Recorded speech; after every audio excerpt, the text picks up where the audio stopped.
ये वो वाहिद रेसिपी है जो हर घर में बनाई जाती है। रमज़ान हो, किसी की दावत हो या बच्चों को लंच बॉक्स बना के देना हो या फिर हमें नाश्ते में कुछ ख़ास सा बनाना हो तो ये रेसिपी तो हर घर में बनाई जाती है। आज मैं आपके साथ शामी कबाब की रेसिपी लेके आई हूँ। बिस्मिल्लाहिर्रहमानिर्रहीम, शुरू अल्लाह पाक के नाम से, अस्सलाम वालेकुम। तो चलते हैं, रेसिपी को स्टार्ट करते हैं। शामी कबाब बनाने के लिए सबसे पहले तो हमें चने की दाल चाहिए। इसको मैंने ओवरनाइट भिगो के रखा है। अगर आपने ओवरनाइट भिगो के नहीं रखना तो आपने 3 से 4 घंटे तो इसको लाजमी ही भिगो के रखना है, इससे नरम हो जाएगी। अगर तो आप प्रेशर कुकर का इस्तेमाल कर रहे हैं तो फिर आपको इसकी ज़रूरत नहीं पड़ेगी। अगर आप मेरी तरह कढ़ाई में बना रहे हैं तो आपने अपनी आसानी के लिए इसको भिगो के लाजमी रखना है। इसके बाद क्या करेंगे, एक अदद प्याज लेंगे, रफली काट लेंगे, साथ ही अदरक लहसुन का पेस्ट बना के मैंने इसमें डाला है। इसके बाद स्पाइसेस डाल देते हैं। यहाँ पे मैंने लिया है कुटी हुई लाल मिर्च जो बीज वाली होती है। उसके बाद अकॉर्डिंग टू टेस्ट नमक का इस्तेमाल करेंगे, हल्दी का इस्तेमाल करेंगे। शामी कबाब मैंने 1 चम्मच इसमें डाल दिया, साथ ही काली मिर्च का पाउडर इस्तेमाल करेंगे। पिसी हुई धनिया है, इसके अलावा दालचीनी के 4 से 5 टुकड़े हैं और आपने इसमें मोटी इलायची डाल देनी है। मैंने इसमें सब्ज़ इलायची 3 अदद जो है वो भी मैंने इसमें शामिल की हैं। इसके बाद बात आ जाती है हमने गोश्त कौन सा इस्तेमाल करना है। अक्सर लोग इसमें मीट का इस्तेमाल करते हैं, बीफ का इस्तेमाल करते हैं, लेकिन ज़्यादातर शामी कबाब चिकन से ही तैयार होता है। तो बाज़ ऐसा होता है कि हम बोनलेस चिकन इस्तेमाल करते हैं, लेकिन आपने मेरी रेसिपीज़ देखी होंगी, मैं जब भी शामी कबाब बनाती हूँ मैं जो हड्डी वाला चिकन होता है उसी का इस्तेमाल करती हूँ, क्योंकि इससे बहुत ही टेस्टी जो है वो कबाब बन के तैयार होते हैं। जो हड्डियों का जो असर होता है ना वो इसमें आ जाता है और यकीन माने फिर तो इतना ये टेस्टी कबाब बनते हैं ना कि लगता ही नहीं कि हमने इसमें दाल का इस्तेमाल किया है। तो मैंने यहाँ पे जो हड्डी वाला गोश्त इस्तेमाल किया है, हड्डी वाला चिकन ले लिया है। और अभी आप देखिए मैंने यहाँ पे पानी इसमें डाल दिया था, हम इसको गला लेंगे। इतना हमने इसको पकाना है कि पानी खुश्क हो जाए, दाल भी गल जाए और चिकन भी गल जाए।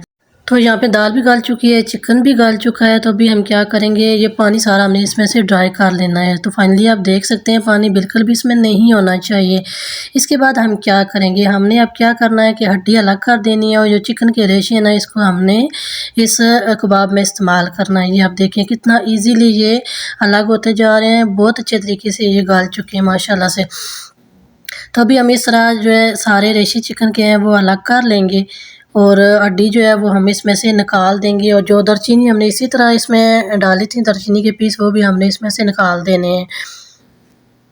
तो यहाँ पे आपने रेसिपी को ज़्यादा से ज़्यादा शेयर करना है, क्योंकि रमज़ान आ रहा है तो आपके साथ साथ आपकी फैमिली मेम्बर्स, फ्रेंड्स भी इस रेसिपी को बना सकें, वो भी इसको रमज़ान के लिए फ्रीज़ कर सकें। इसके बाद अगर आपने चैनल को सब्सक्राइब नहीं किया हुआ तो सोच क्या रहे हैं, जल्दी से सब्सक्राइब कर दें। इससे आने वाली न्यू रेसिपी का नोटिफिकेशन आपको मिलेगा और आप मेरी जो नई रेसिपी होंगी उनको फॉलो कर सकेंगे। ज़्यादा से ज़्यादा शेयर करें, रेसिपी को लाइक किया करें और अच्छा सा कमेंट ज़रूर करना कि आपको ये रेसिपी कैसी लगी है। इसके बाद हम क्या करेंगे, हमने इस तरह से इसको पीस लेना है। अगर आपके पास चॉपर है तो कोई मसला नहीं है, आप चॉपर में इसको एक बार ग्राइंड कर लें, लेकिन हम क्या करेंगे, दाल भी गली हुई है, चिकन भी है, तो इस तरह भी आसानी से ये हो जाएगा।